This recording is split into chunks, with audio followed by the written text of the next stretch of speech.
This week marks the 50th anniversary of the assassination of Dr. Martin Luther King Jr. A new CBS News poll out just this morning shows 53% of Americans believe only some of Dr. King's goals have been achieved. We'll examine Dr. King's legacy all this week, but we'll begin today with remembering Martin Luther King Jr., the father. Only on CBS, Michelle Miller spoke with his children for their first joint interview in 12 years. Michelle is in Birmingham, Alabama, where King led some of his most successful nonviolent protests against racial inequality back in 1963. Michelle, good morning. Good morning. Well, Dr. Martin Luther King Jr. was both a pastor and a father of 4 young children during those protests to liberate Birmingham. Martin III, Dexter, and Bernice were just 10, 7, and 5 years old when their father died 5 years later. But the trauma of April 4th, 1968 still haunts them. Martin and I were watching television, and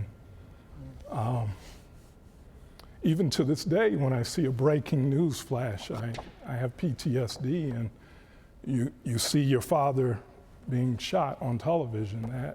That's very, very traumatic. Dr. Martin Luther King, the apostle of nonviolence in the civil rights movement, has been shot to death in Memphis, Tennessee. I remember us going back to Mother and Dad's room to get an explanation from her. I don't know that she said your daddy has been shot. What I remember her saying was, your dad has gone home to live with God. Have you grieved in the way that we all grieve the loss of a loved one?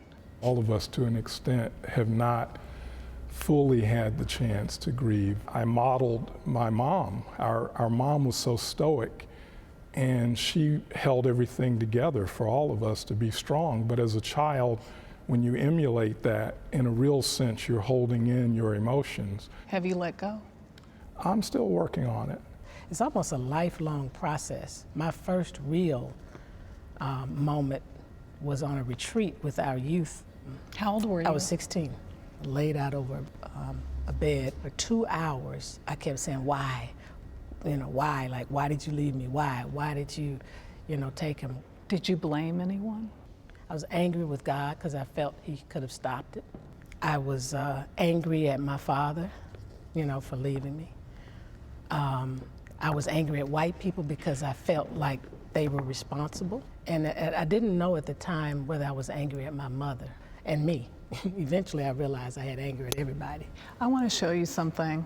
Mike Wallace, yeah. Sitting down with your family the Christmas after the assassination of your father. Do you ever have any difficulties because you are Martin Luther King? Sometimes I have difficulties. One time, not too long ago, a boy was teasing me about my name, and he said something that wasn't too good. Now, this little girl, her name is Bunny, and what do you want for Christmas, Bunny? A bicycle. What did that bring back to you, watching that interview? Every time I see something out of our childhood, I kind of long for that time period where we don't have to have so much responsibility. You were very close. Yeah, as kids we were, yeah. Are you in a good place now? Was there a rift? I don't think that I can recall that there was a time that we got to the place where we never spoke to each other. I think publicly you have to be allowed to work through and navigate through your challenges. Did you have to lose your father for the nation and the world to appreciate him the way they do today? If I had to do it all over again, would I want my dad here? I would say no. No. Our world is in a better place because our father gave his life.